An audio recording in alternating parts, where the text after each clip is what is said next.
Welcome back to the Heartcheckpod. My name is Kenesha Simone, and here we talk about relationships, friendships, spirituality, and we have faith-based conversations. So today is season 2, episode 3, right? Season 2, episode 3, and today I have my husband here to join me on the conversation, and it's just going to be a really good episode because this is our second take on it on a different day, which is wild. Like, we're literally going to talk about the same thing all over again. Yeah. So people who do podcasts and have to record stuff over and over is so annoying. All right, so my husband is here, TJ. How y'all doing? I'm TJ. I'm the life of the party. I'm the life of the pod, you know. Okay, so today we're going to be talking about... So someone on YouTube asked a question. They said, what are some tips to get into a healthy and committed relationship? And I figured, okay, let's make a video about it and answer her question. We can give some tips. I mean, we've been together for, I don't know, we've been together? 17 years. 17 years, yes. 17 We've been together for 17 years. So I feel like we got a little bit of like, Little say so. yeah, up under our belt. A little razzle-dazzle. Little say so. Little say. Yeah, we're not perfect beyond any means. Yeah. Okay? I'm not. Full disclosure. Full disclosure. She gets on my nerves a lot, and I'm pretty sure I get on her nerves, but Yeah. we love each other so much. So some tips for a healthy relationship. And I'm going to be, I guess, I'll be kind of biased. I can't help it. As you said, we've been in a relationship for 17 years. It just is what it is. Question for you. Yeah. Do you think it's any different? And this is just to get it started because we're married. Yeah. Everybody's married. Do you think it's a big difference between a committed relationship and a marriage as far as a foundation for a healthy relationship? To be honest, I don't think there is a difference. And the reason why I say there isn't a difference is because if you're in a committed relationship and your goal is marriage, the relationship, what you do in your relationship doesn't change. The standards still should be the same. Like, you know what I mean? Like, you can't change the standards because it's like, okay, now I'm married, so let's switch it all up. Like, no, you need to be already exercising those things before you even get married. God didn't really become the center of our relationship until probably about 1.5 years ago. Yeah, yeah. And I'm not saying that we didn't believe in God. We believed in God, but it's a difference between like believing in God and really having a spiritual relationship. Yeah, definitely. So I would say that we began our relationship with God about 1.5 years ago. Yeah, So that's, and out of 17 years, we're literally talking about 1.5 years. yeah. So we lasted. I mean, as you see, we're still together. We lasted. We're not saying that without God as a center of your relationship, you won't last. No. But you're going to go through some obstacles. Yeah, it's going to make it way tougher. Yeah. You're gonna go through all these trials and tribulations and Yeah. all these unnecessary things because you don't have an anchor. Yeah. That's just how I feel. Without that, it's going to be a little bit tougher. It was tougher for us. I feel like Yeah. we went through way more things that were like unnecessary. Yes. God helps you prioritize virtues in your relationship. There's a bunch of different things. He helps you prioritize forgiveness, love, selflessness. I would say for me, it was mainly pride. Yeah. It was pride. I wanted to feel like the man. I wanted you to respect me as such. And I went about it. I used to go about it in the wrong way.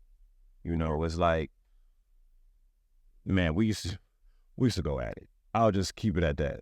We used to go at it. Yeah. I think too, a lot of people, even us, our world sometimes is based off of like what everyone else is doing or what the world wants. So when you live in a society where it's like, if you're not a manly man, then you're feminine, or if you're not feminine, then you're a manly man. Like, you know what I mean? Like, they separate the two. So men who are very like alpha males feel like they got to be a certain type of way because of the stigma that's put out to the world. Right. And then if you're a little bit too feminine or you feel your feelings a little bit too much, it's considered weak.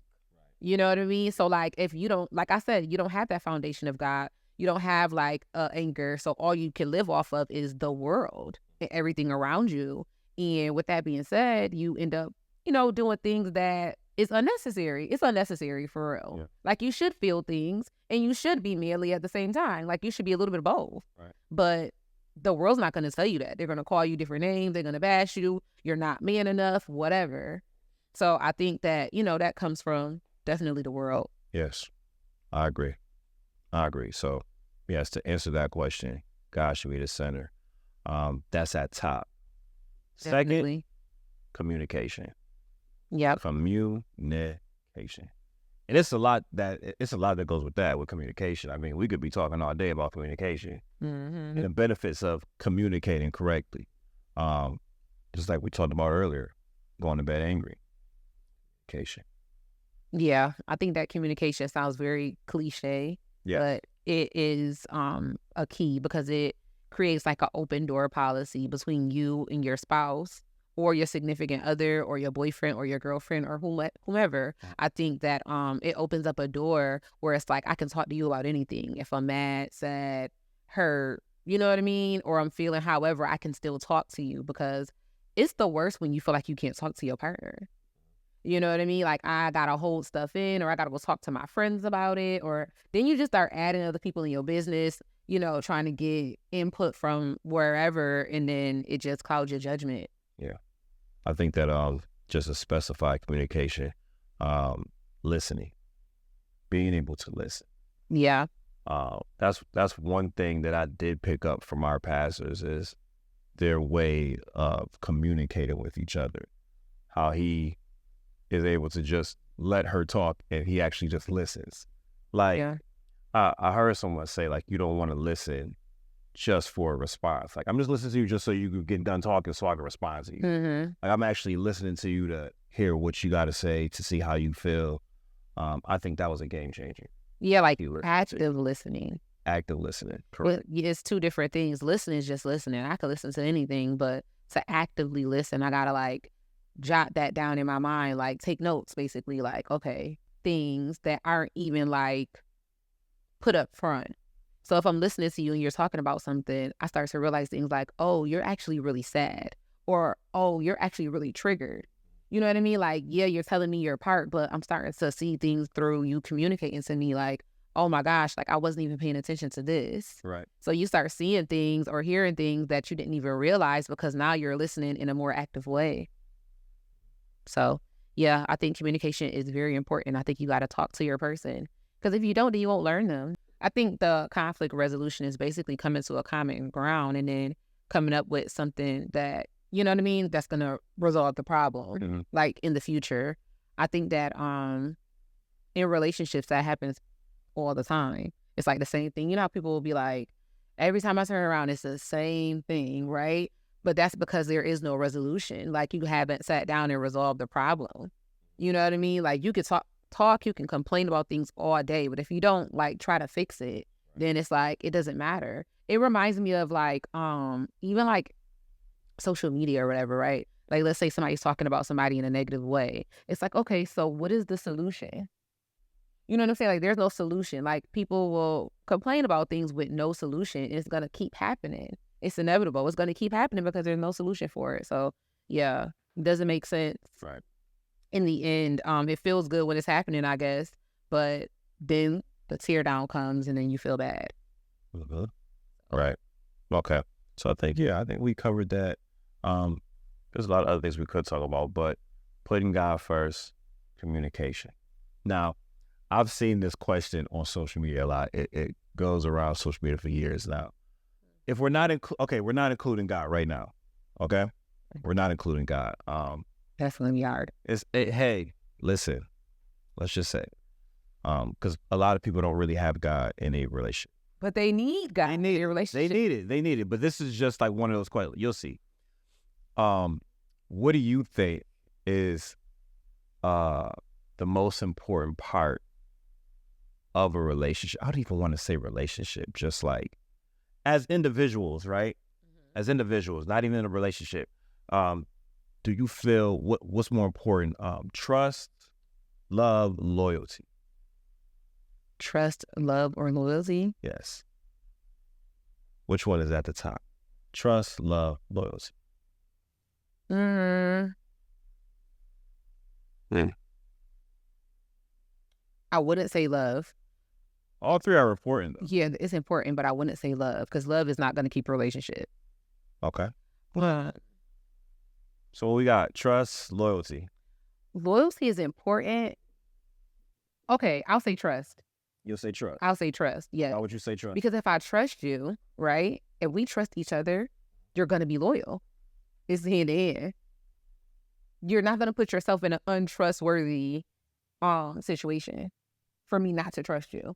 You know what I'm saying? So look, I feel like it's one of those things where like everything falls like dominoes. So like if I trust you and trust is like the center, all those things are going to follow. You're going to be loyal. You know what I mean? Which is going to make me love you even more because I can trust you in any predicament. I can trust you. I trust you with everything, my life, my heart, you know what I mean? Everything.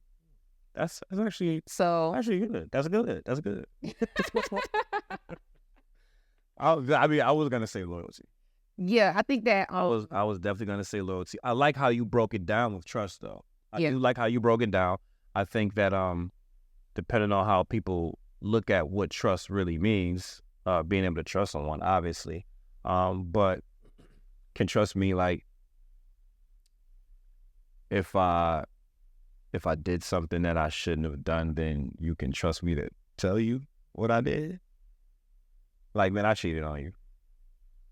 Yeah, but that would mean that you're an untrustworthy person. So, like, if I'm going out and I'm cheating, right?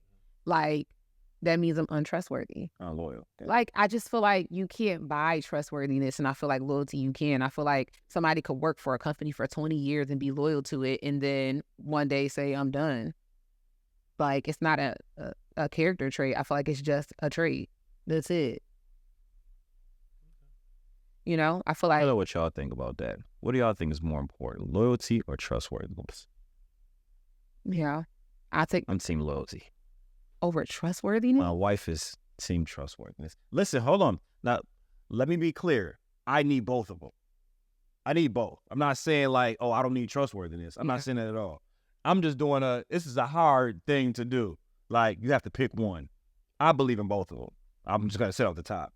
But if I had to pick one between loyalty and trustworthiness, I would pick loyalty. Okay. And I can't be mad at you for picking trustworthiness because at the end of the day, I want trustworthiness too. So I'm not mad at that. I just like your insight. I actually, like I said, I like what you said about it. Like, I like that. So that's good. Okay.